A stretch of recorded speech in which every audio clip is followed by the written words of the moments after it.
সাহাবীকে পাঠালেন। হযরত ওমর রাদিয়াল্লাহু তাআলা আনহুকে বললেন এবং হযরত সালমান ফারসি রাদিয়াল্লাহু তাআলা আনহুকে বললেন, যাও তোমরা দুইজনা আমার সালাবাকে খুঁজে আনো। পাপ কত বড়! অনিচ্ছাকৃত পর্দা সরে যাওয়ায় একজন মহিলার গোসল করা হালাতে দেখে দিয়েছে। আমার এগুলো কিছু মনে করি? কোন মহিলা যদি ঘরের ভিতরে কথা বলে, তার আওয়াজটা যদি আগিনার লোক মানে উঠানের লোক শুনতে পায়, তার জিহ্বাটা টেনে টেনে 40 মাইলের মতো লম্বা করা হবে। জাহান্নামী মানুষ তার জিহ্বার উপর দিয়ে চলাচল করবে। এই জননী মায়েরা, খবরদার যেন তোমরা জোরে কথা বলো না। কিন্তু আমাদের চাঁদোয়া দামাইপুরের মায়েরা এমন রয়েছেন, এ পাড়ায় যদি কথা বলে ও পাড়ার লোক শুনতে পায়। নামাজ যখন আদায় করে আস্তে আস্তে আদায় করে, ঝগড়া যখন করে এ পাড়ায় কথা বলে ও পাড়ার লোক শোনে। নাই না? জি জি রাইট। আর এই যে আপনারা বসেছেন না মায়েরা, এটা শরিয়াতে হারাম।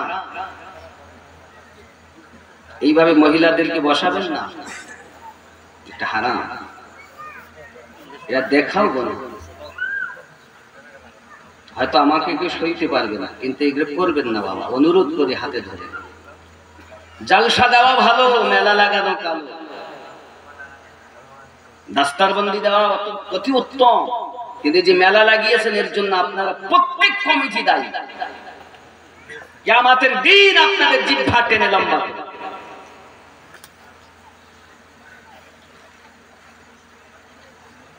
বলছে হুজুর আমরা নামাজ তো পড়ি। বাবা এখনকার সময় জোর যার মুলুকটা, হক না বিচার আছে, না হক মৌলবি আছে, না হক কথা বলার মতো কেউ আছে। বললেই বলবে দেখো বুকে বসে চোখে ঠোক মারছে, কিচ্ছু করার নেই, ডেকেছেন যখন শুনতে। আব্বাজি আমার সোনা মানিকেরা, মায়েদেরকে বলবো মায়েরা আপনারা পর্দার ভিতরে যান, আপনাকে আমার জন্য দেখা জায়েজ নাই। আমার জননী মা, আপনাদের মতো মায়ের পেট থেকে গৌসে আজম জন্ম নিয়েছেন, আপনাদের মতো মায়ের পেট থেকে খাজা গরিব নওয়াজ জন্ম নিয়েছেন, আপনাদেরই মতো মায়ের পেট থেকে সরকারে আলা হযরত জন্ম নিয়েছেন। জননী আপনারা পর্দার ভিতরে থাকবেন, বেশি বেশি কোরআন মাজিদ তেলাওয়াত করবেন, সংসারের কাজ করবেন, পাঞ্জেগানা নামাজ পড়বেন, স্বামীর খেদমত করবেন। এটা আমরা সব পারবো। যে আর একটা কথা বলবেন না, স্বামীর খেদমত ও করা। আমার জননী মা খালা ভালোভাবে শুনুন, গুনাহ আমাদের দাঁড়াতে হয়, কিন্তু তার জন্য নিজেকে তো এত অপরাধী মনে করতে হবে, নিজের আপনার কিনা বিনয় আল্লাহ পাকের কাছে ক্ষমা তো তেমন করে চাইতে হবে। হযরত সালাবা রাদিয়াল্লাহু তাআলা আনহু পৃথিবীর জমিনে এমন করে কান্না শুরু করে দিয়েছেন, এমন করে রোনাদারি শুরু করে দিয়েছেন, দরবারে নবী পাকে আর পৌঁছাচ্ছেন না বাবা। কিন্তু আল্লাহ পাক জানাচ্ছেন কেউ যদি নিজের জানের প্রতি জুলুম করে ফেলে, নবী পাকের দরবারে যেন চলে যায়, কারণ নবী পাকের দরবার আমি আল্লাহর দরবার। সুবহানাল্লাহ সুবহানাল্লাহ। আব্বাজি আমার সোনা মানিক, হযরত সালাবা রাদিয়াল্লাহু তাআলা আনহুকে খুঁজতে লেগেছেন দুইজন জলিলুল কদর সাহাবী, হযরত সালমান ফারসি রাদিয়াল্লাহু তাআলা আনহু, এ বাবা হযরত ওমর ফারুক রাদিয়াল্লাহু তাআলা আনহু, দুইজন মিলে খুঁজতেছে। খুঁজে খুঁজে না কোথাও জঙ্গলে, না কোথাও বাড়িতে, কোথাও যখন খুঁজে পাওয়া যায় না, কয়েকদিন হয়ে গেল, সারাদিন পেরেশান, সারাদিন পেরেশান। এইভাবে খুঁজতে খুঁজতে যখন 40 দিনের দিন, ওনারা আপনার কিনা ময়দানের দিকে বেরিয়েছেন, পাহাড়ি এলাকার দিকে বেরিয়েছেন। পার হওয়ার পর পাহাড়ি এলাকার ভিতরে কিছু চরওয়াগাকে দেখতে পাচ্ছেন, কিছু রাখালের রাখালকে দেখতে পাচ্ছেন, যারা বকরি চড়ায়, ভেড়া চড়ায়। এমনি করে তাদেরকে দেখে জিজ্ঞাসা করছেন, ও বাবারা এরকম চেহারার মানুষ, এরকম লম্বা, এরকম গায়ের রং, এরকম তার পোশাক, এমন কোন মানুষকে কি আপনারা দেখেছেন? তারা বলতে চাচ্ছেন না আমরা দেখিনি, আমরা দেখিনি। তবে এই জঙ্গলের দিক থেকে, এই পাহাড়ি এলাকার দিক থেকে কান্নার আওয়াজ আসে, এমন কান্নার আওয়াজ আসে, সেই কান্নার আওয়াজ আমাদের কলিজায় ব্যথা লেগে যায়।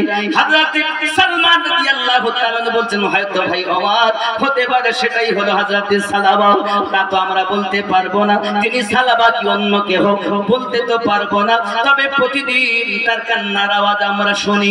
মাঝে মাঝে আমাদের এই রত্নার বকরিগুলোর কাছে, তুম্বাগুলোর কাছে এসে সে হাজির হয়ে যায় আর আমাদের থেকে দুধ পান করে আবার চলে যায়। সোনামানিকেরা আমার বলে, এখন কি সে আসার টাইম হয়েছে? মনে হয় যেন আসার টাইম অতি পূর্বে খুব তাড়াতাড়ি তিনি চলে আসবেন। এই চিন্তা ভাবনায় যখন দুইজন দুই সাইডে লুকিয়ে গেলেন, যেন সালাবা আমাদেরকে দেখে লুকিয়ে না যায়, পালিয়ে না যায়। দুইজনা লুকিয়ে গেছে। হযরত সালাবা রাদিয়াল্লাহু তাআলা আনহু কান্না করতে করতে দুধ পান করার জন্য এসেছেন। আব্বাজি আমার দুধ পান করতেছেন, আর চোখ দিয়ে টপ টপ করে পানি পড়তেছে। আমি গুনাহগার হয়ে গেছি, পাপী হয়ে গেছি, জালিম হয়ে গেছি, বেঈমান হয়ে গেছি। যে চোখ দিয়ে আমি রাসূলের পাকের দিদার করি, ওই চোখটা সামান্য এক মহিলার দিকে আমি দেখে নিয়েছি। আমি হয়তো আপনার কাফের হয়ে গেছি, বেঈমান হয়ে গেছি, আর হয়তো আমি আর নবী পাকের দরবারে যাওয়ার যোগ্যতাই হারিয়ে ফেলেছি। কাঁদতেছেন হযরত সালাবা রাদিয়াল্লাহু তাআলা আনহুকে দেখে। সালমান রাদিয়াল্লাহু তাআলা আনহু, হযরত উমর রাদিয়াল্লাহু তাআলা আনহু দুইজন ছুটে ছুটে আপনার কাছে এসেছেন। আপনার কিনা আসার পরই তিনি পালানোর চেষ্টা করতেছেন। দুইজন আপনার কিনা ধরে নিয়েছেন। ও সালাবা, কিসের এত কান্না? কিসের জন্য দরবারে রাসূলে হাজির হতে পারেন না? একবার কি আমাদেরকে বলবেন? তিনি বলতেছেন, ও ফারুক আযম, আমি অত্যাচারী, আমি আপনার পৃথিবীর জমিনে গুনাহগার। কি গুনাহ করেছেন? আমার আস্তে আস্তে আমার চোখটা একটি নারীর উপরে পড়ে গিয়েছে, এই জন্য আমি অপরাধী নিজেকে মনে করতেছি, নবী পাকের দরবারে যেতে পারবো না।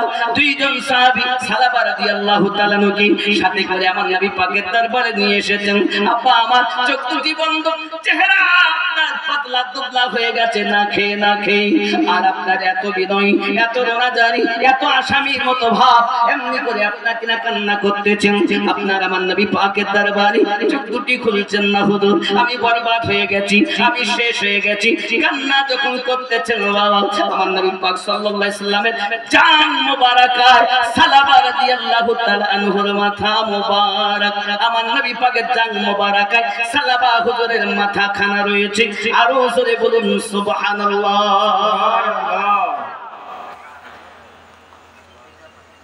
কার কোলে মাথা? দোজাহানের মালিক ও মুখতারে।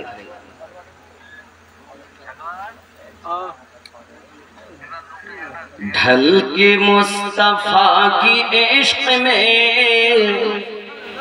साहिब जमाल हो गया। बोलूं ना या रसूल।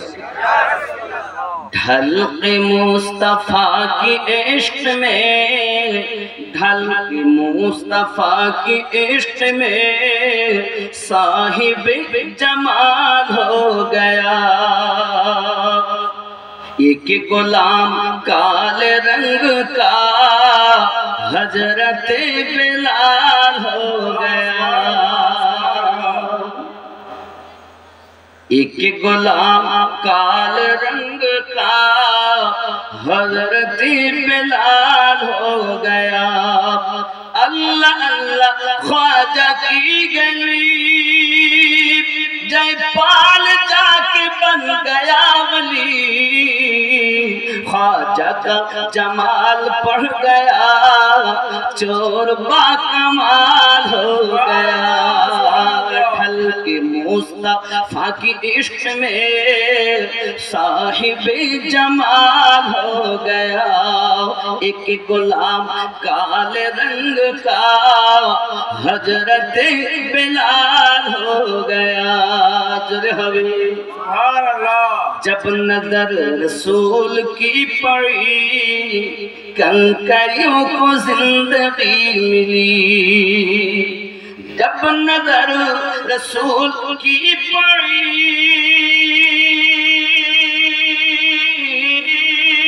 कंकरियों को जिंदगी मिली। कत्ल करने आए थे उमर, मुस्तफा से प्यार हो गया।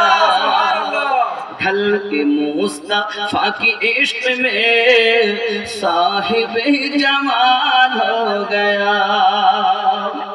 सारा इख्तियार है उन्हें जिसको भी मेरे रसूल ने, सारा इख्तियार है उन्हें जिसको भी मेरे रसूल ने, हाँ कहा हलाल हो गया ना कहा हराम हो गया। गौस ख्वाजा और मेरा रज़ा मुस्तफा की दर कहर गदा,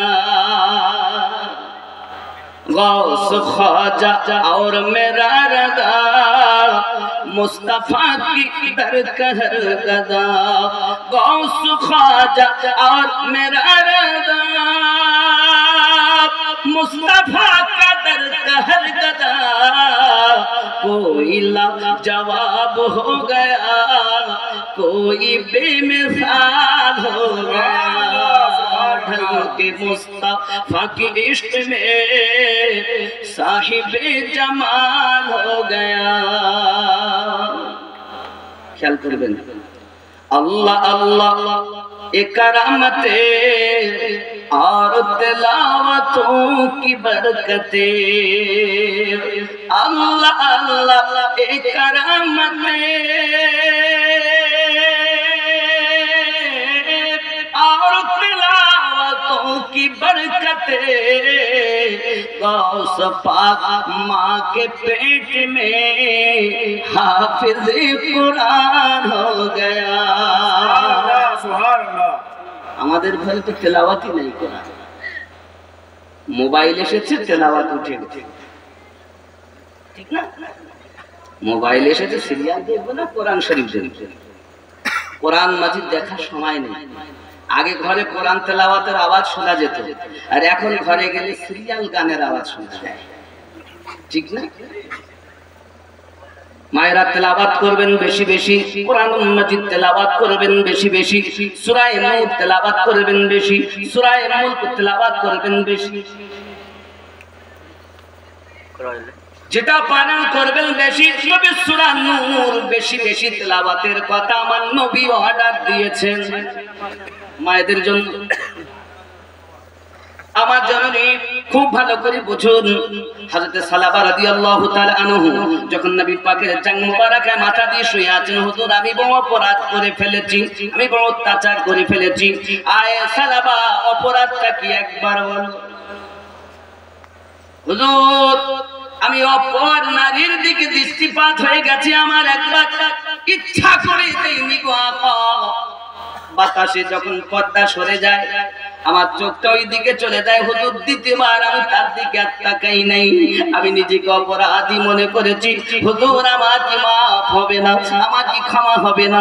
আমার নবী পাক সাল্লাল্লাহু আলাইহি ওয়াসাল্লাম বলে, সালাবা আল্লাহ তো গফুরুর রহিম, তোমার যে খালিস, তোমার যে ভিতরে ভীতি, তোমার যে ভিতরে ভয়, আব্বাজি আমার নবী পাক গ্যারান্টি দিলেন আল্লাহ পাক অবশ্যই maaf করবেন।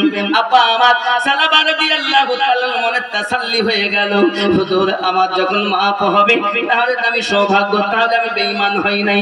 আব্বাজি আমার এমন সমাধি নবী পাক সাল্লাল্লাহু আলাইহি সাল্লামের জান মোবারকাতের মাথা এমন সমাধি, আমার নবী পাক দেখেন তার চেহারায় তিনি ডাক দিচ্ছেন, হুজুর আমার মনে হচ্ছে যেন, আমার নবী পাকের কাছে তওবা পড়লেন, আবার কলেমা পড়লেন, আমার নবী পাক সাল্লাল্লাহু আলাইহি সাল্লামকে জানাচ্ছেন, হুজুর আমার চেহারাতে যেন মনে হচ্ছে হাজার পোকা দৌড় মারতেছে। আমার নবী পাক মাথায় হাত দিয়ে বলতেছেন, তাসরাক মোবারক দিয়ে বলতেছেন, সালাবা ইন্তেকালের টাইম হয়ে গেছে, আর মালাকাল মউত দাঁড়িয়ে আছে, ও সোনা মানিকেরা আমার নবী পাকের জান মোবারক যার মাথা আর যার রূহটা পার হয়ে যায়, এরকম নসিব কার না ইচ্ছা হয়। সুবহানাল্লাহ সুবহানাল্লাহ। আব্বাজি আমার শুধু এতটুকুই নয়, দেখুন ইশক আলাদা জিনিস, প্রেম আলাদা জিনিস। প্রেম কাকে বলে বাবা? আল্লাহর হাবিব সাল্লাল্লাহু আলাইহি ওয়াসাল্লাম মক্কা নগরে ইসলামের দাওয়াত দিতেছেন। নবী পাকের শত্রু বাবা একজন ইহুদি, তার বাড়িতে একটা বাচ্চা আছে, ওই বাচ্চাটাকে শিক্ষা দেয় বাবা মুস্তাফা জানে রহমত আল্লাহর হাবিব রাস্তা দিয়ে যদি যায় তাকে গালিগালাজ করবে, পাথর মারবে, কারণ তার মতো দ্বিতীয় দুশমন আর মক্কা নগরেতে নাই। ছেলেটা বাপের কথা শুনে বাপের কথা মোতাবেক রাস্তার ধারে গিয়ে দাঁড়িয়ে আছে। এমন সময়তে আমার কালী কামলিওয়ালা ওই রাস্তা দিয়ে রওনা দিয়েছেন। এমন সময়তে নিকটে যে আমার নবী গেছেন, আর আমার নবী পাকের চেহারা মুবারক পাওয়ার সঙ্গে সঙ্গে তার মনের হিংসা প্রেমে বদলে গেছে। সুবহানাল্লাহ। বদলে যখন গেল তখন সে চিন্তা করলো এসেছিলাম মারার জন্য, গালি দেওয়ার জন্য, কিন্তু তার মুচকি হাসি, তার চেহারা মোবারক আমাকে এক নজরেই পাগল করে দিয়েছে। আব্বা আমার বাড়ির দিকে যান, কোনো কথা নাই, খালি চলাফেরা করে, বাহানা খোঁজে কখন আমি যাব মক্কা মুকাররমায় আমার নবী পাকের জবান থেকে কথা শুনব। বাহানা করে ঘোরাফেরা করি, এই ঘোরাফেরা করতে করতে বাবা বাড়ির দিকে আসে, কিছুই বলে না। আব্বা আমার দিন রাত এমন হালাত হয়ে গেছে, যাওয়ার বাহানা পাচ্ছে না। যখন বাড়িতে খাওয়া দাওয়া বন্ধ করে দিয়েছি, চলাফেরা আপনার বন্ধ করে দিয়েছি, খায় না, একদিন দুই দিন তিন দিন এমন করে খাওয়া বন্ধ হয়ে গেল নবী পাকের প্রেমে। আব্বা জিজ্ঞাসা করে বেটা তোর কি হয়েছে? কিছু হয়নি। মা জিজ্ঞাসা করে বাবা তোর কি হয়েছে? আমার কিছুই হয়নি, শুধু এই কথাই বলতেছে রে বাবা। এমন সমাধি মা পরেশান, বাবা কি হয়েছে বল, তোর কিসে কি হলো? কিন্তু এটা অন্য রোগ নয়, এটি হলো প্রেম রোগ। একটা ছেলে একটা মেয়েকে বলছে হ্যালো জীবন আমার গেল, কেমন আছো বলো, তুমি আমার জান, তোমার সঙ্গে বিয়ে না হলে থাকবে না এ জীবন। এর নাম দিয়েছে ভালোবাসা। এর নাম ভালোবাসা না, স্বার্থ ফুলালেই আপনাকে চিনবে না। এর নাম হলো ভাঙা বাসা। এটা প্রেম নয়। প্রেম কখনো শেষ হয় না। প্রেম তাকিয়ে দেখো আব্বাজি আমার সোনামানিকেরা, আপনার কিনা লাইলিকে তার দাসী ডাক দিয়ে বলতেছে দাসী গো, মজনু আমি শুনেছি তোমার নাকি খুব ভালোবাসি, ওই মজনু আমার কোথায় কোথায় তাকে দেখতে পাবো? লাইলি ডাক দিয়ে বলতেছে জঙ্গলে রয়েছে, জঙ্গলে, সে সব সময় আমার পাগল, আমাকে ভালোবাসে। এক কাজ করো দাসী, আমার এই পেয়ালা এক পেয়ালা করে দুধ আমার মজনুকে দেখে আসবে। আব্বা আমার সোনা মানিকেরা, রাস্তায় দিয়ে লাইলির দাসী যখন আপনার দুধ নিয়ে চলে যাচ্ছে, একজন জিজ্ঞাসা করে কোথায় যাও? বলে মজনুকে দুধ দিতে যাই। আমি তো মজনু বলছে, আমি তো মজনু। সে তো দাসী চেনে না মজনুকে, ভাই তুমি দুধটা খাও, তাকে দুধ দিয়েছে। আর একজন দেখছে হ্যাঁ এ তো মজনু না, দুধ খেয়ে নিল ফ্রিতে। দ্বিতীয় দিন দেখতেছে আর একজন, কি ব্যাপার, দুধ এনেছি মজনুর জন্য। আমিও তো মজনু। বলছে আমিও মজনু। দিয়ে বাড়ি এসে বলছে লাইলি তুমি বলেছিলে না আমার একটাই মজনুটা দেখছি ডবল, তো এক পেয়ালা দিলে হবে না, দুধ একটু বেশি করে দিয়েছে, নিয়ে গেছে, দুজন খায়। তৃতীয় দিন দেখছে আর একটা, চতুর্থ দিন আবার একটা। এবার বড় পাত্রে করে দুধ নিয়ে যায়, মজনুকে দুধ খাওয়াবে। আব্বা আমার দুধ খাওয়ানোর বাহানায় মজনু দল ভর্তি হয়ে গেল, সব মজনু পরেশান। দাসী বলতে যে বলেছিলেন আপনি একটা, কিন্তু এত মজনু দল। লাইলি বলে এক কাজ করো দাসী, একটা চাকু আর পেয়ালা নিয়ে যাও, চাইয়া বলো লাইলি বলেছে দেহের রক্ত এক পেয়ালা দিতে, মজনুর রক্ত লাইলির প্রয়োজন। এখন পাত্রে পেয়ালা নিয়ে আর চাকু নিয়ে যখন আপনার কেনা দাসী ছুটেছে, যারা মজনু সেজে বসে আছে জঙ্গলের ধারে, তাদের কাছে গিয়ে বলছে কই ভাই মজনু, লাইলি পেয়ালা রক্ত চেয়েছে, মজনুর রক্ত নাকি দরকার। ডান দিকে যখন বলতেছে তো বাম দিকের লোক আউট, সামনে যখন বলে তো পিছনের লোক আউট। সবার মুখে একটাই কথা, দাসী আমরা ওই মজনু নই যে রক্তের বিনিময়ে দুধ খাবো। আমরা হলাম ওই মজনু ফ্রিতে খাই, প্রেম করি আমরা, কিন্তু দিতে পারবো না রক্ত। আব্বা আমার দাসী বুঝতে পারলো এতদিন যাদেরকে দুধ দিয়েছে একটাও সঠিক নয়, সব নকল। শুধু মজনু সেজেছিল, আসল মজনু নয়। এমন সমাজে দাসী চিন্তা করে কোথায় পাবো। লাইলি তো বলেছিল জঙ্গলে থাকে, যাই না কেন জঙ্গলের দিকে, আগিয়ে যায় জঙ্গলের দিকে, দেখে একজন পাগল রাস্তায় বসে লাইলি লাইলি লিখতেছে রাস্তাতে। জিজ্ঞাসা করে কে গো তুমি? ডাকতে বলছে আমি আমার লাইলির প্রেমের পাগল, লাইলির নাম জমিনে লিখতেছি। ডাক দিয়ে কয় গো আমি লাইলির দাসী এসেছি, এক পেয়ালা রক্ত লাইলি চেয়েছি। সঙ্গে সঙ্গে পেয়ালা নেই আর চাকুখানা নেই, মজনু দেহ থেকে এক পেয়ালা রক্ত দিয়ে দেয়। এমন সমাজে রক্ত নিয়ে লাইলির কাছে যায়, ডাক দিয়ে বলতেছে গো খোদা আমার মালকিন, আজ পর্যন্ত মজনুর কাছে আমি দুধ পাঠাতে পারিনি, আজ আমার বিশ্বাস হয়েছে মজনু হাজার নয়, মজনু একা, যে আপনার প্রেমে সত্যি পাগল। রাস্তায় আপনার নাম লিখে তার উপরে সাজদা করে আর লাইলি লাইলি করে ডাক দেয়।